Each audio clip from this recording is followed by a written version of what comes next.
Oh, not now. Not now, Facebook. You silly buggers.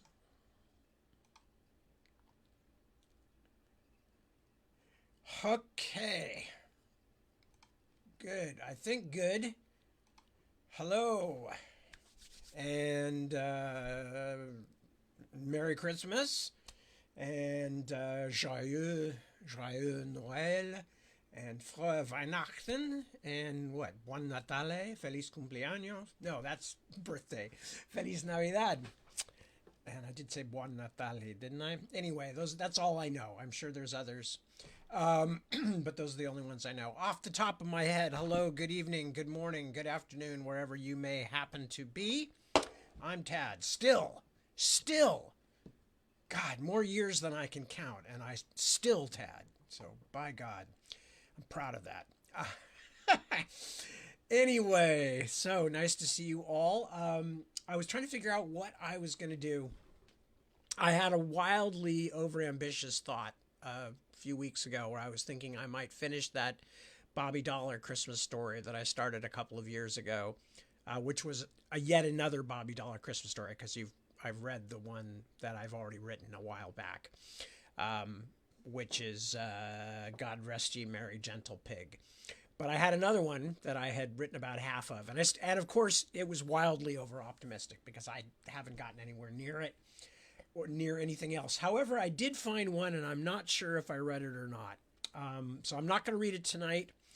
But anybody who knows, I've got one called The Sugar Plum Wish, which is another Christmas story that I wrote. I don't even remember what I wrote it for, but I wrote it a few years back. Well, a few years now. It's probably 10 or 15.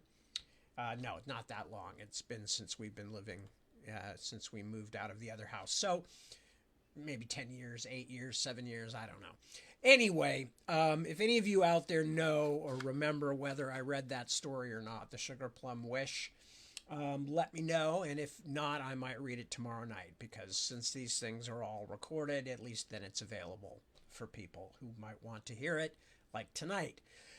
But won't hear it tonight because I'm going to read from Witchwood Crown instead.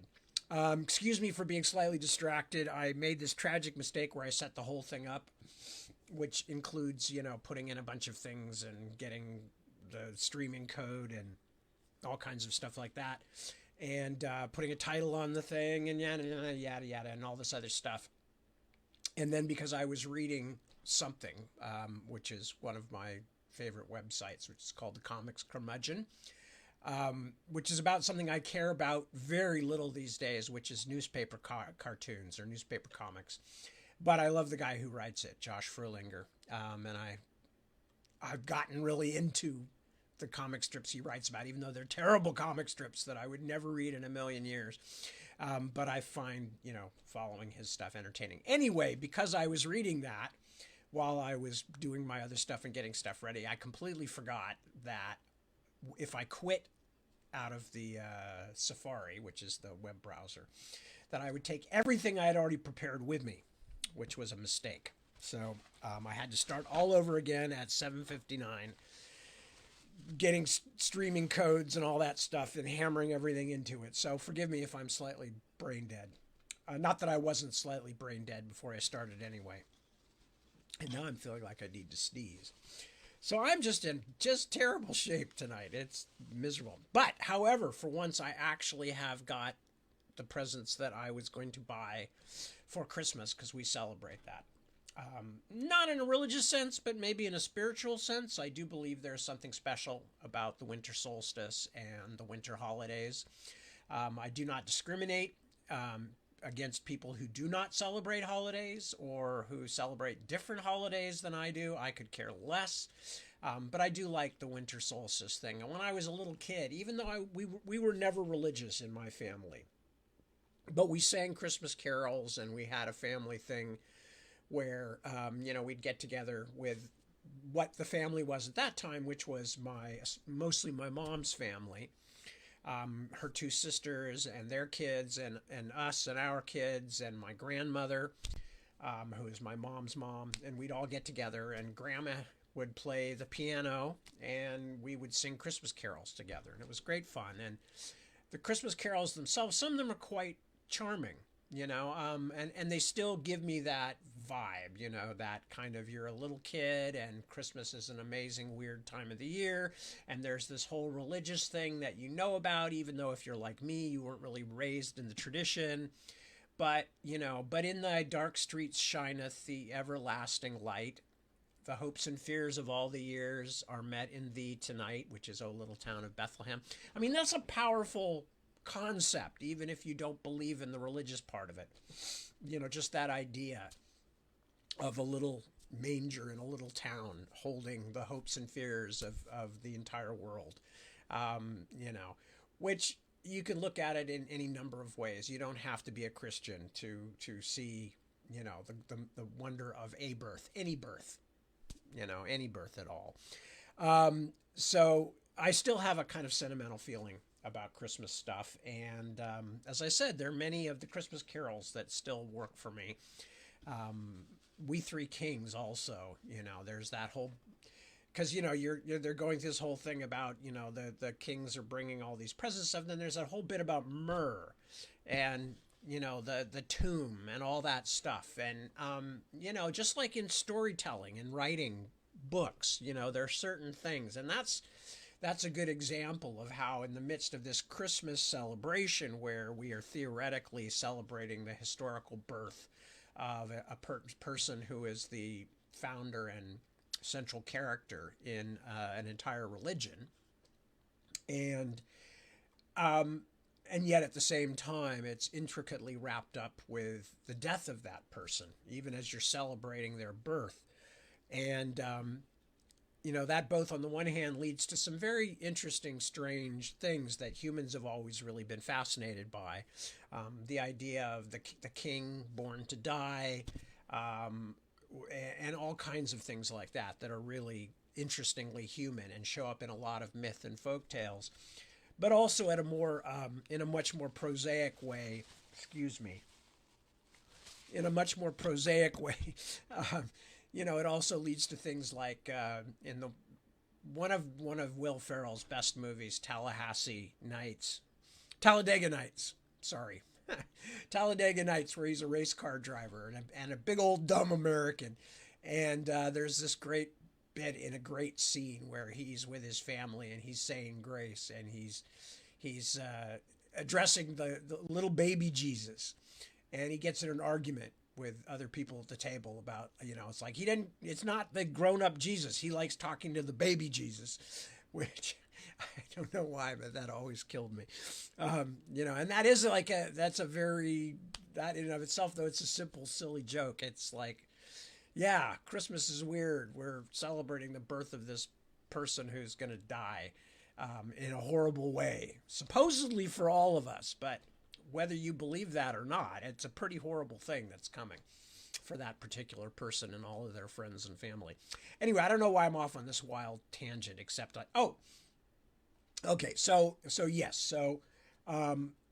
It's been a rare Christmas where I actually got things done ahead of time.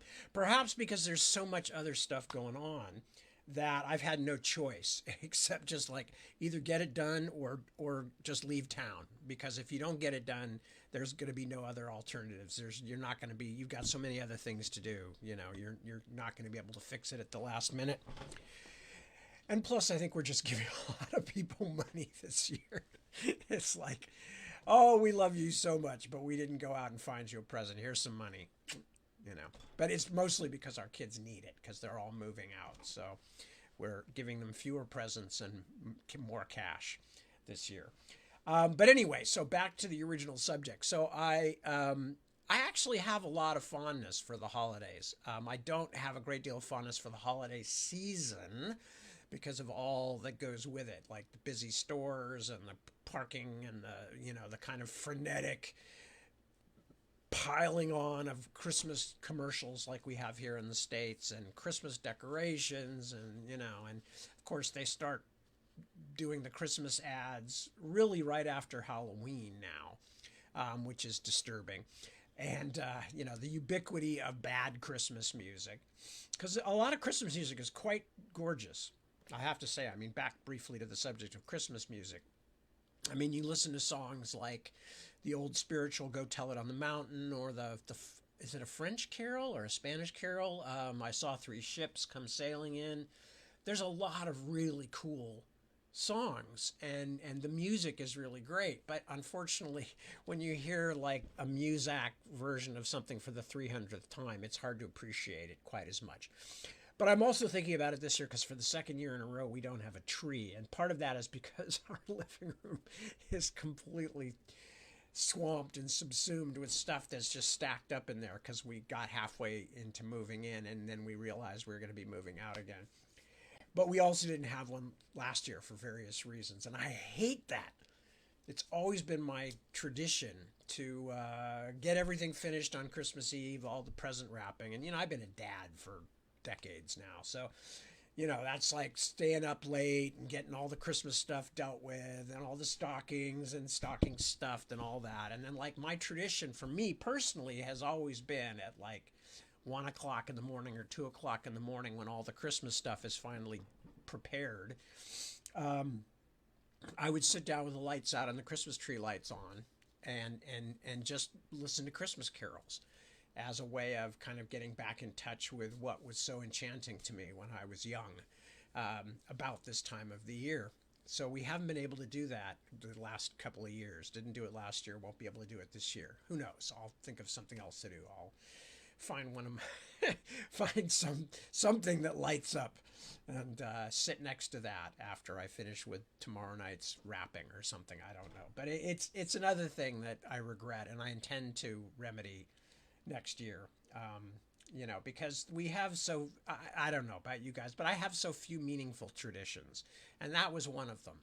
And the fact that I've been missing it for a couple of years has made me feel very out of sorts. And the fact that this last year was the year that we lost my mom, and then this year was the year that we lost my dad, kind of adds to it. So, I kind of want to start over again fresh next year and actually have a tree and, get back to that kind of thing. Anyway, I have babbled long enough. Let me check in and see. I hope I won't find out that I have been talking. Yes, all right. So who has checked in? Alexis, there she is. Hey, Tertian. Suzanne, hello, Suzanne. And Rosalba and Tash, hello. And Jeremy, hello, Jeremy. I just saw your brother just the other day, as I'm sure you know. Ilva, hello, darling. Good to see you. Kristen, pleasure to have you. Maria Jose, yes. Anamika, you too. Christina and Petra, both of the Spirers. Very good to see you. Ty, hello, Ty. My mother-in-law, Hazel, hi, sweetie. We're all fine here. And I hope you guys are too, and please give everybody my love. And we're thinking of you, of course, always. Hertie, hello, Hertie. Chris, Iris, and the ubiquitous four more, but there's one of them, I think. Sylvia. Hi, Sylvia.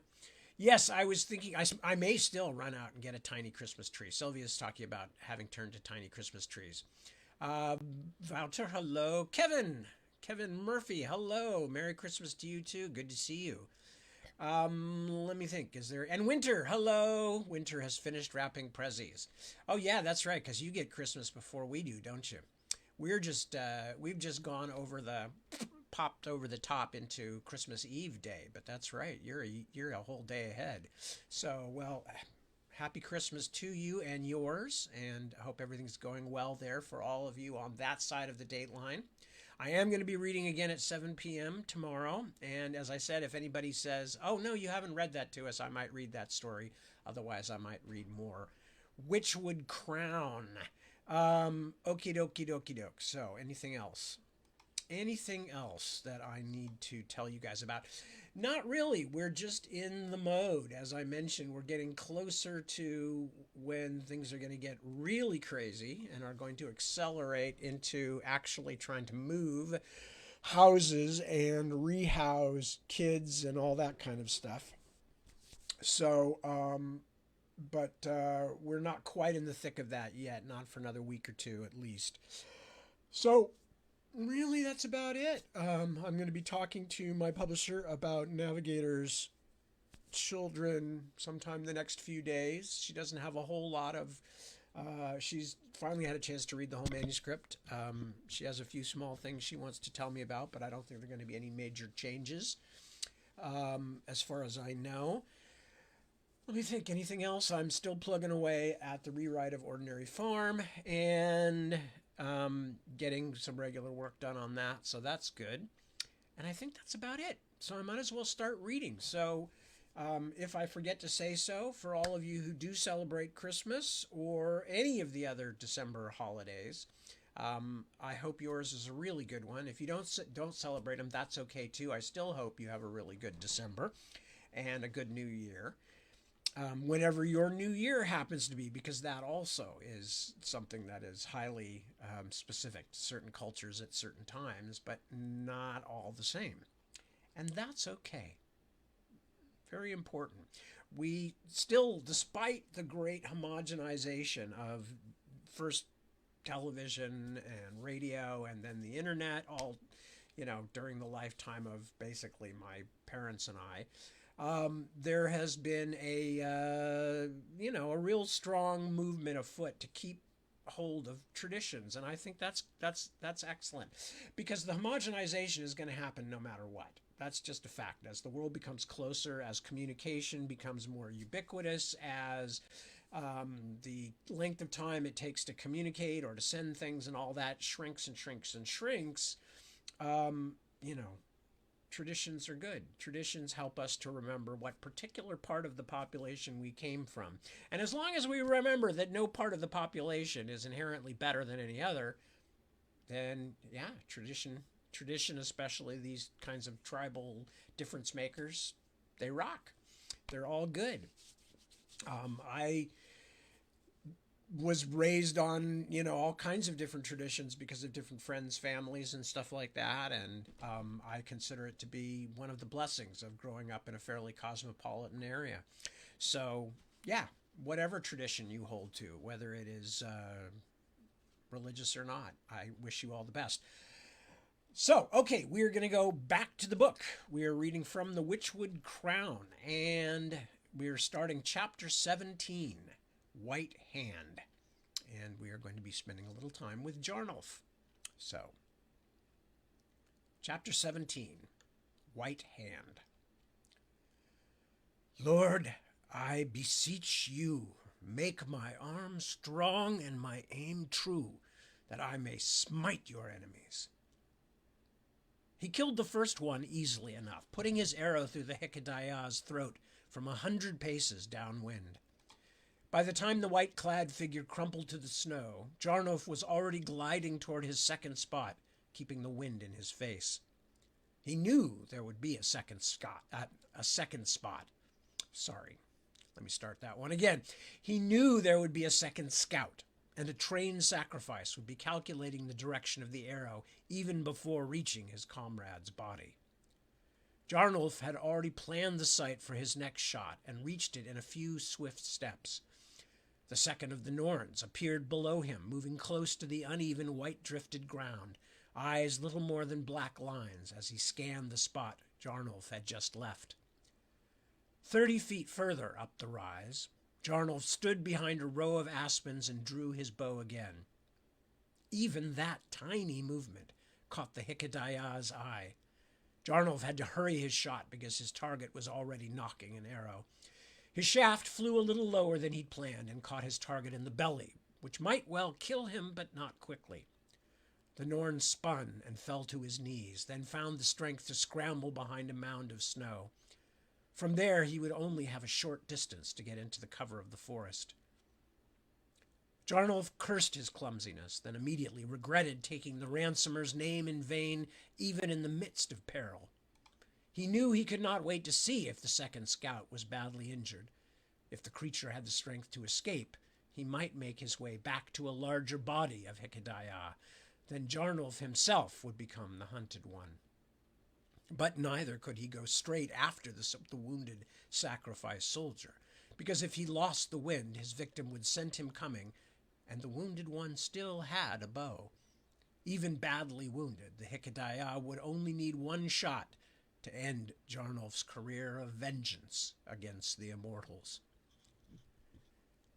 When he reached the next high place with a downward view, Jarnulf saw with relief that the injured sacrifice was still crouching behind the sheltering hummock. Blood from his stomach was staining the snow around him, but not fast enough. The angle for a shot was bad, so instead of taking it, and perhaps driving his enemy to cover, Jarnulf began a stealthy approach down the steep hillside. The rocks were slippery, and there were points where he was completely exposed to a shot from below, but no shot came. At the last, still some 10 cubits above the valley floor, Jarnulf spotted the wounded one's legs behind the hummock. He could continue to circle down, but with the wind shifting direction, he would spend long moments upwind and exposed, his scent blowing straight toward his enemy. It would simply be a matter of which of them got off the best shot. Jarnulf did not like the idea of trading arrows with even a wounded Hikedaya soldier.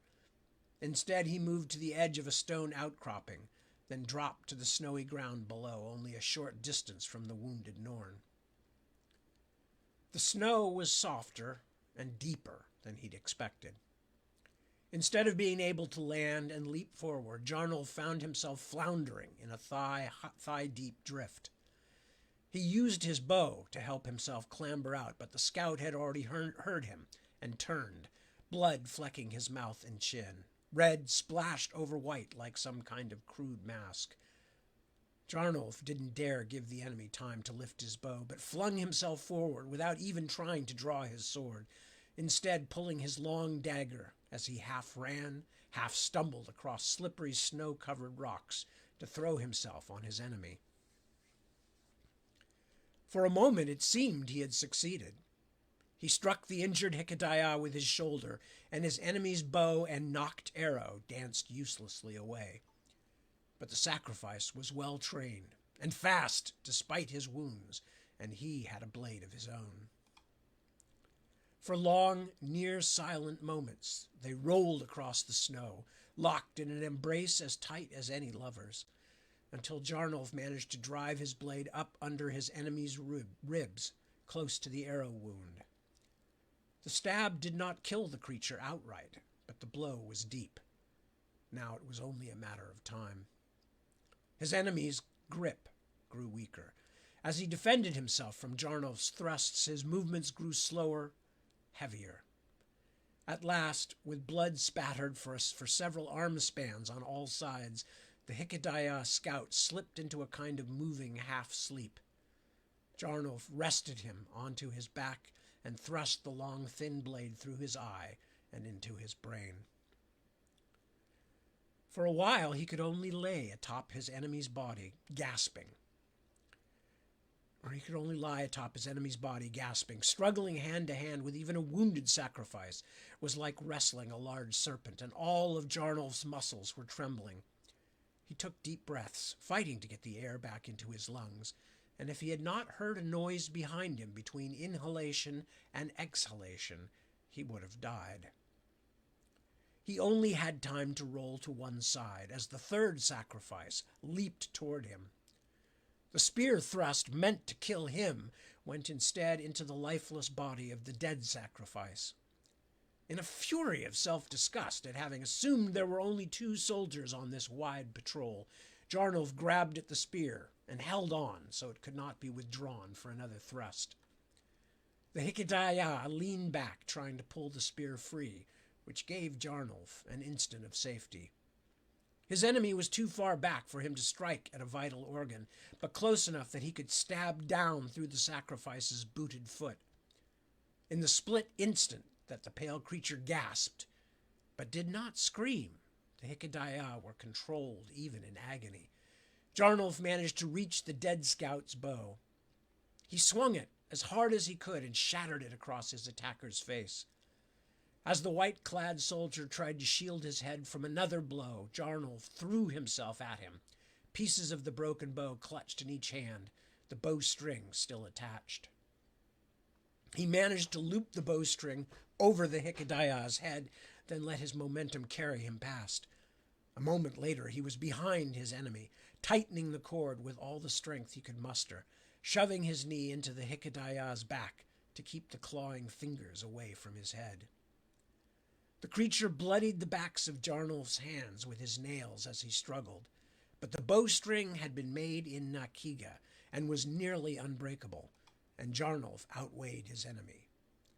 Despite the Hikidaya's probably greater strength, all Jarnulf had to do now was hold on. It still took a long time, a horribly long time, but at last the white-skinned creature stopped struggling. Even so, Jarnulf held the cord tight until he could no longer keep his arms up, then let go and collapsed onto the snow beside the corpse. If there was a fourth sacrifice nearby, Jarnulf knew he would soon be a dead man. But there was no fourth member of the scouting party.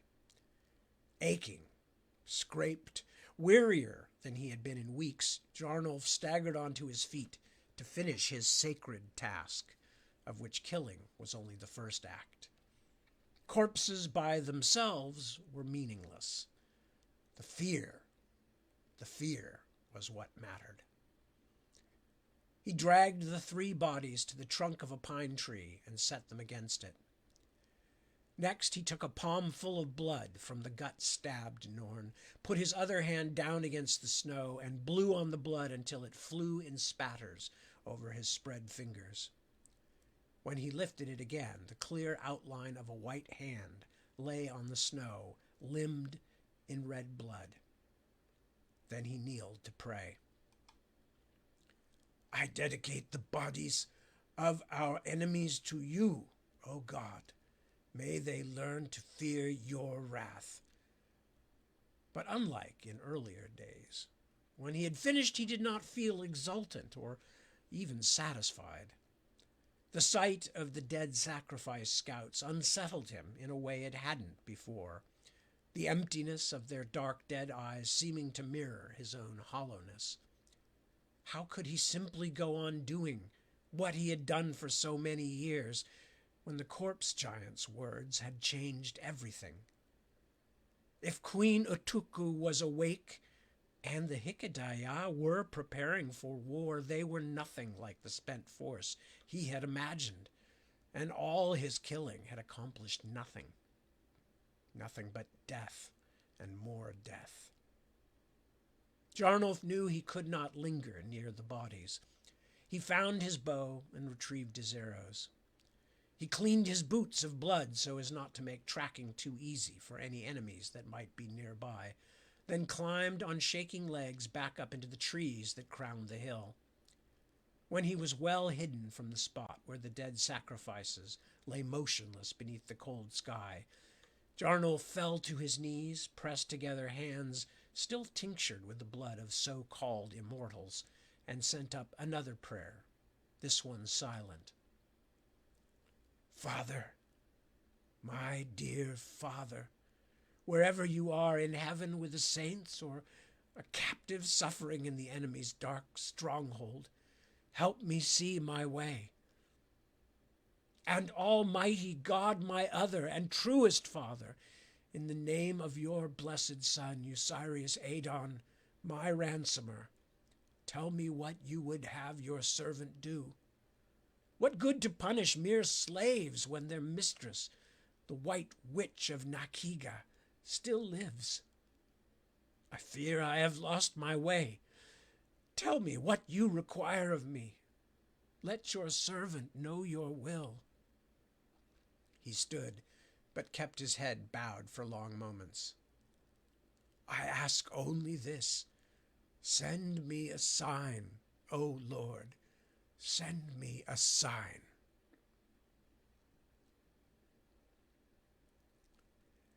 You, Blackbird.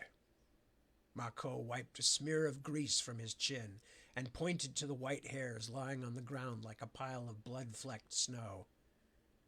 Give those that remain to the giant.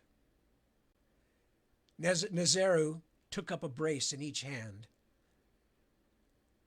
She counted herself lucky that she had been allowed a few handfuls of cooked meat herself, and wondered if Mako would have fed her at all if he did not think she was growing a child inside her.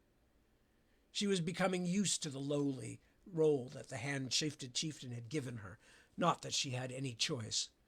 It was clear Mako would much rather have left her at Bitter Moon Castle. But it is better to be patient than to be noticed, Nezuru reminded herself. It was one of her father Vieki's favorite sayings, although he himself was not always as retiring as he liked to pretend. But just now, when she was shamed, outranked, and with leagues between her and her family and clan, it seemed like good advice. She crunched across the uneven snow toward the spot where the off-white bulk of the giant sat like a small mountain.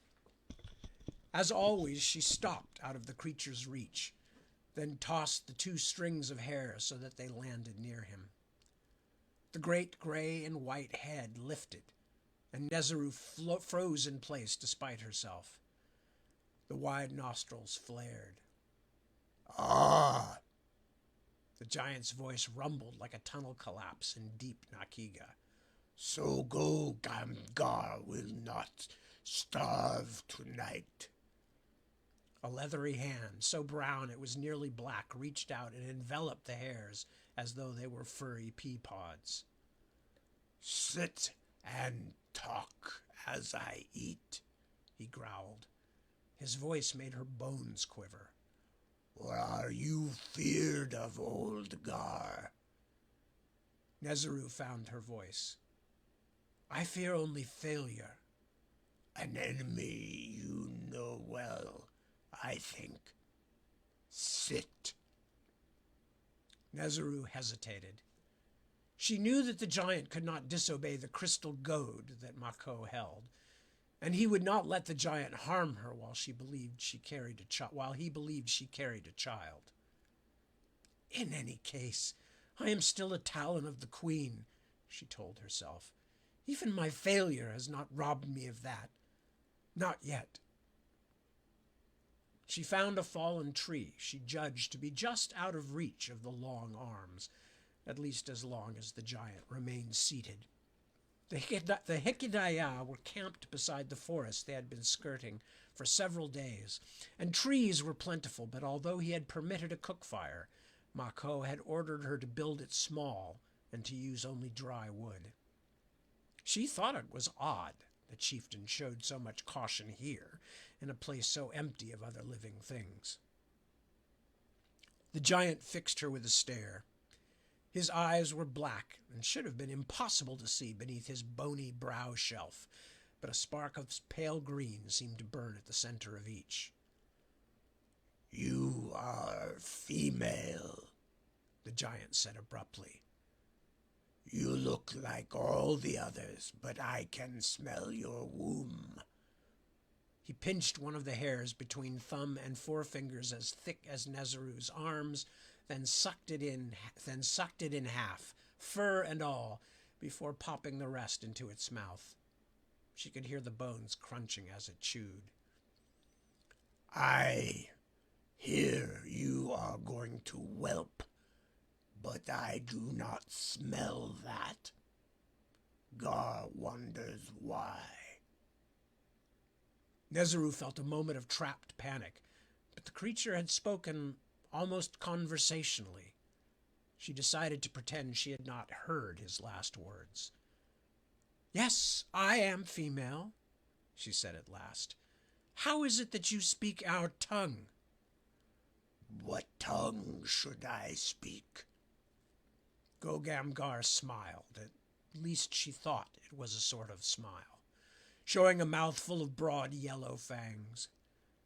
For a moment the giant looked almost like a person. Almost. "My kind do not speak among ourselves. We live far apart, and when 2 males meet, they do not talk like your kind. They fight for the hunting territory. Much we must eat. We need a wide land to keep us fed. He bit the head off the second hair and sucked on it until the furry bag of skin had emptied, then rolled up the bloody hide and delicately consumed it. So, how did you learn? Many of us do if we live long enough. Many of us have fought for your Queen Utuku. We learn the words of command, of attack. But no one needs to teach us to kill. The toothy yellow grin appeared again. But I speak best because I am the oldest. I am the greatest. 300 turns of the world or more, Gogamgar has been alive, and I have been the queen's captive for much of it. I fought for her in the southern lands when the tower fell, and I alone, of all my people who went there, came back to the mountains. The eyes narrowed. Oh, yes, Gar has learned many of your words. Whips, chains, fire. Your loss in the south must have been great, she said carefully. I know many giants died there. My mate, my whelps, some of them not full grown. He gave her a shrewd look that made her drop her gaze. I am sorry to hear it. Nezeru was telling the truth, at least at that moment. Her own people had suffered so many losses over the years that no victory they might ever win would offset them all. Nezeru's people understood loss. The giant was still staring at her. At first she almost hoped, fearful as it would be, that he was looking at her merely as a potential meal. But the longer she sat across from the monster, the more she believed something else was at work. Perhaps even that he had worked out her secret. Watching her did not stop Gogamgar from throwing the last 2 hairs in his mouth and swallowing them without chewing. It came to her that he would not have much more trouble doing the same to her. Come here, Blackbird, Mako called from the far side of the camp. The nickname came from the ancient story of a blackbird who had failed to deliver an important message because of cowardice. It was an old insult among the Hikedaya, and every time Mako used it, she felt it. Blackbird, is it? A deep rumble came up through her feet and legs. The giant was laughing. We have something in common, you and I. Your master, Mako, is also my master. He holds the queen's little gift. Did I refuse him or do something he did not like? He could make me lie on the ground, howling in pain, until my heart burst in my breast. She got up and returned to the cook fire, which had been doused and was now only a thin trickle of smoke. The sun was vanishing behind the mountains to the west, and the whole valley was sunk in shadow. Soon night would come, and they would be traveling again. See, the horses are saddled, said Mako before she even reached him. Keme has returned from scouting the way ahead. We will leave when the stars kindle.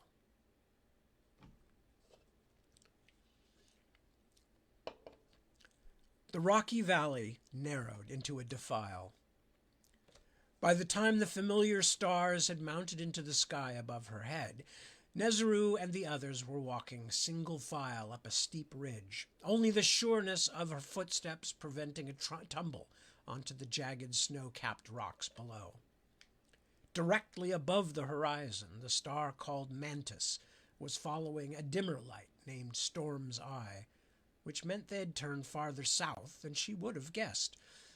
Nezeru wondered why Mako had brought them so far into the lands of men when their destination lay so far to the east. A ghost owl slid past just above her head, so close she could have touched it. A flash of silent white that appeared and disappeared in the space between heartbeats. A moment later, Nezeru heard its barking call in the treetops below the ridge, and a sudden, almost overwhelming desire for freedom struck her. It was such an unusual sensation that she could barely give it a name. To go where she wanted, to live as she chose. But of course that would only come with a betrayal of everyone and everything she knew. Nezeru could no more be free of her ordinal vow than she could put on wings and feathers, like a Tanukadaya shapeshifter out of old legend, and become a real blackbird. And without that vow, what was she anyway? A half-blood, a coward, and a liar. Only the success of their mission might change that, might give her a chance to make good again. "The mantis is bright tonight," said a voice just behind her. With the calm learned at the cost of countless beatings in her order house days, Nezeru let the surprise wash over her without affecting her steps. White-robed Saomeji, the singer, had come upon her, silent and unnoticed as an ermine, while she had been lost in thought. "That bodes well for our mission. Our lives are the Queen's." It was the blandest of responses she could make. He followed behind her in silence for a score of paces before saying quietly, "I would not have punished you as Mako did." She thought that a very unusual remark. Mako and Keme were far ahead of them both, and she could just see the top of Ibikai's head past the next bend of the ridge trail, so it was relatively safe to speak. But the why of it made no sense. Did he hope to catch her speaking some treason against the Queen's chosen hand chieftain? "I failed," she said. "I was punished as I deserved." "Failure is usually as much a fault of the leader as of the follower who fails." Nezeru could not make out what Saomeji wanted from her, and that worried her badly. The singer had avoided her the last several days, but in that way he was no different from any of the others. The stink of her crimes was on her like the rotted meat between the giant's teeth. Did Saomeji merely want to couple with her? That at least made some sense, but even if he had not been told about her being with child, she did not think the singer would risk provoking their hand chieftain. She took a breath. "Do you call Mako a failure, then?" He laughed. She envied him the lightness she heard. "No, never. The Queen and my master did well when they chose him. He is like a knife of finest blackstone, so sharp that he can cut the air itself and make it bleed." "When you say your master, you mean Akinabi?" The Lord of Song's bottomless black eyes and wrinkled mask now lurked at the edges of many of her dreams. "Are you saying that he chose this Queen's hand?" He ignored her question. "The Lord of Song is more than my master. He will be the savior of our people." Saomeji spoke so flatly it almost sounded as though he didn't believe it, that he was speaking by rote. But there was a gleam in his alien golden eyes that she didn't recognize. "You interested him, hand sister. I could tell." His words touched something that had been disturbing her since Bitter Moon Castle. Emboldened by the distance between themselves and the rest of their comrades, she turned and asked him, "Why did your master let me go?" The singer's look was carefully blank. "This hand of talons was ordered by the queen, and sworn to her and her alone. How could my master have interfered?" This was ground far more dangerous than the slope they climbed. But now that she had started, Nezeru felt a sort of heedless freedom, as though this night and this high place were both outside the bounds of what was ordinary.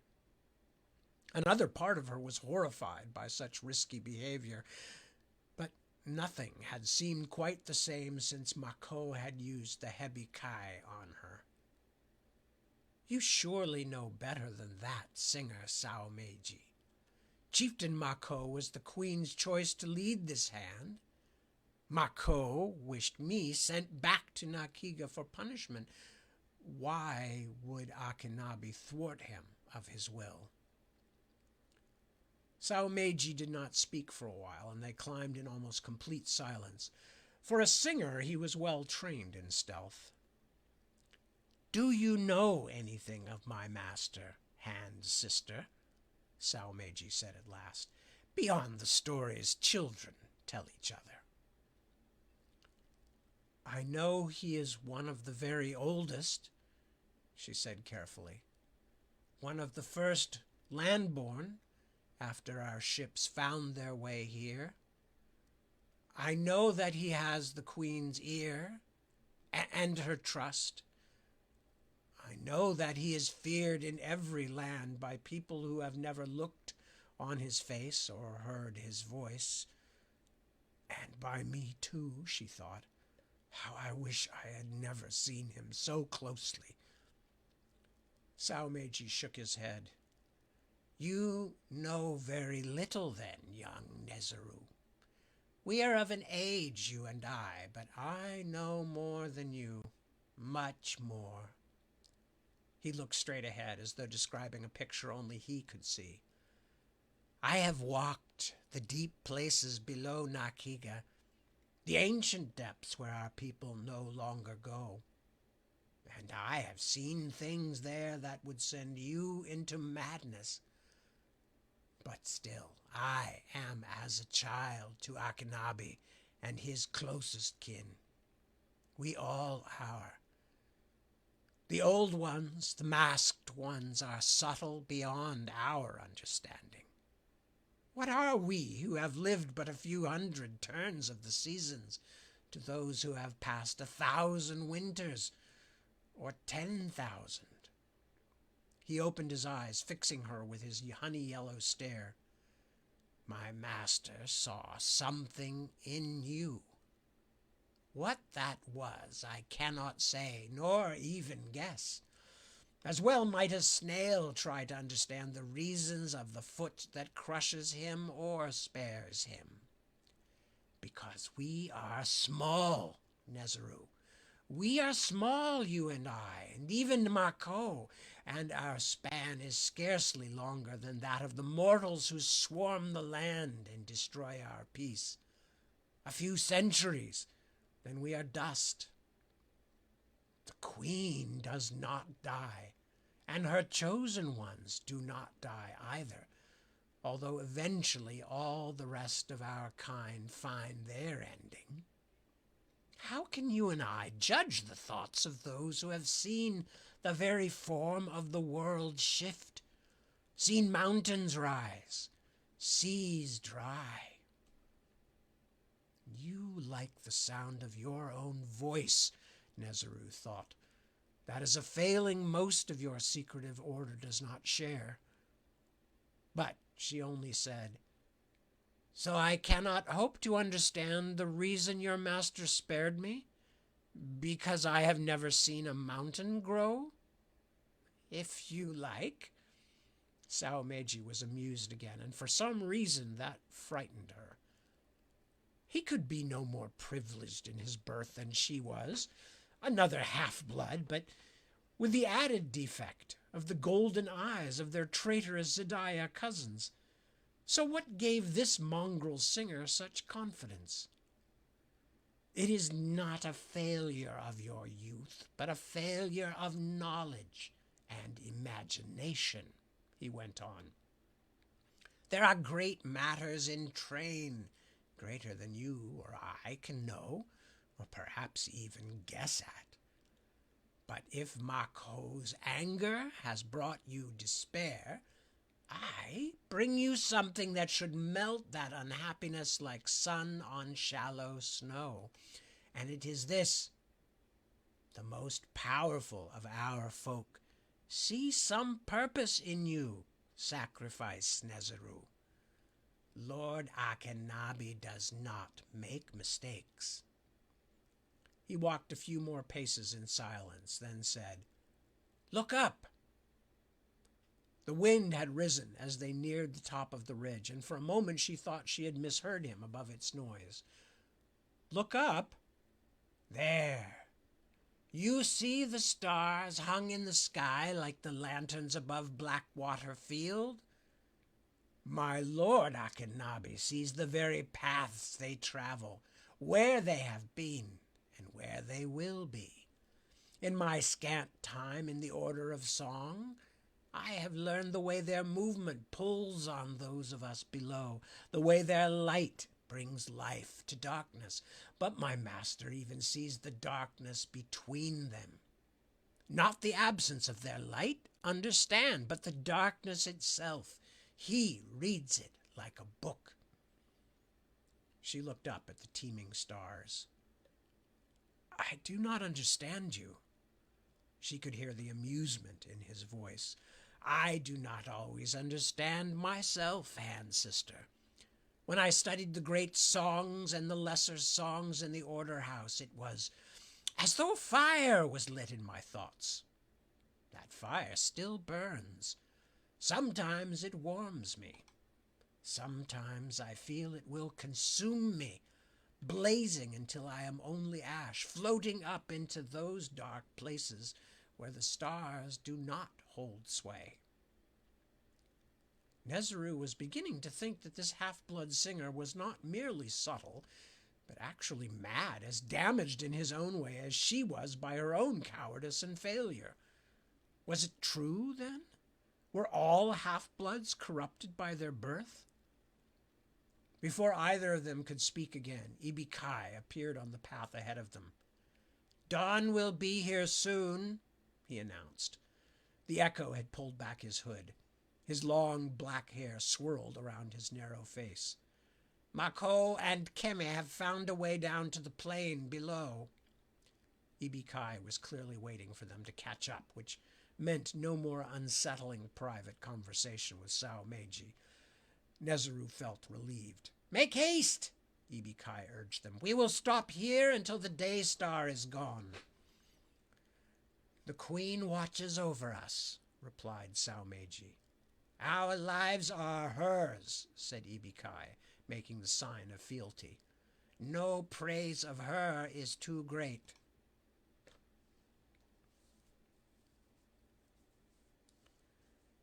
Jarnolf had rested as long as he dared. His injuries were minor, a few deep cuts, a long but shallow wheal across his scalp, some scratches and scrapes. He had no idea if the three dead Norns... Let me start that one again.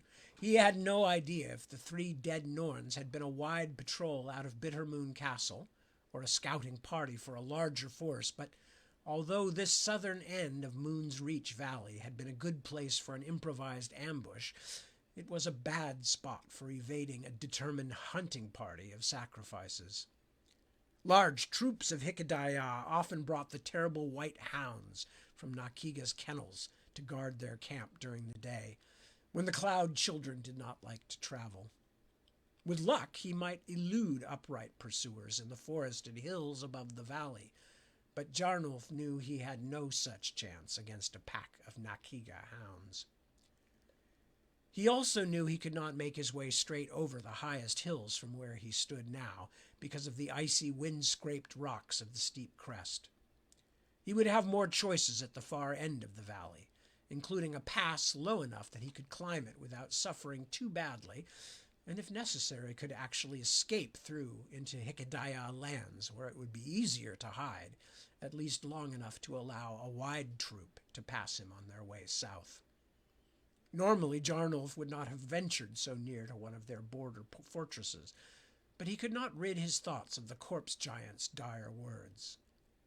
If the creature had been truthful, and the masked queen really was alive, then had it also spoken the truth about the Hikedaya planning to attack the lands of men once again? What would his solitary quest mean then? A dead sacrifice here, a dead sacrifice there, when thousands more of them marched south to kill mortal men and women.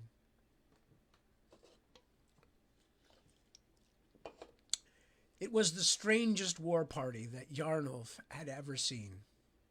As he watched from a high hidden place at the southern mouth of the pass, it was easy enough to see that the 5 human-sized shapes were all Hikedaya. 5 of them, traveling in the wild lands, meant a hand, an assassination party, or something like, since scouts tended to move in even smaller numbers. Like all their kind, this hand of hated Hikedaya traveled mostly by night and used fire sparingly. Nothing about them seemed exceptional. But instead of 5, he was looking down on 6 travelers, and the 6th member of their party was monstrously huge. From where Jarnulf lurked, that one looked and moved like one of the Hunin. But if so, it was by far the biggest he had ever seen, and he had encountered more than a few.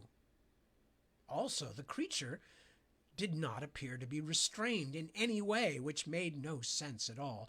The Hikedaya often used giants in battle, but each one required a small force of sacrifices, just to make sure the monsters attacked the Hikedaya's enemies and not the Hikedaya themselves. This giant actually appeared to be walking free, a companion instead of a slave, if such a thing could even be imagined. Jarnulf needed to make a decision, and soon. Within half a day or less, they would reach the spot where he had left the dead Norn scouts, and signed the bloody work with his customary white hand, so it was only good sense to keep as far away from these newcomers and their pet giant as possible. Still, there was something here he didn't understand, something that tugged at him and made him want to know more. Was this the sign he had asked God for, or merely another strange event in this strangest of seasons? And that is my weakness, he told himself. At least some would say so. Father used to tell me, make curiosity your strength. But Master Shoka always said, wisdom seeks for nothing, because in time death finds all, and then all lessons are learned. And still, all these years later, I swing back and forth like a weathercock between those 2 voices. At last, Father's way won out. Jarnulf began to move closer, but not too close. His movements parallel with the route of the strange traveling party. A Huna could pick up a scent when even the sharp nose of a Hikedaya could not, and the last thing Jarnulf wanted was to become the quarry of a hunting giant.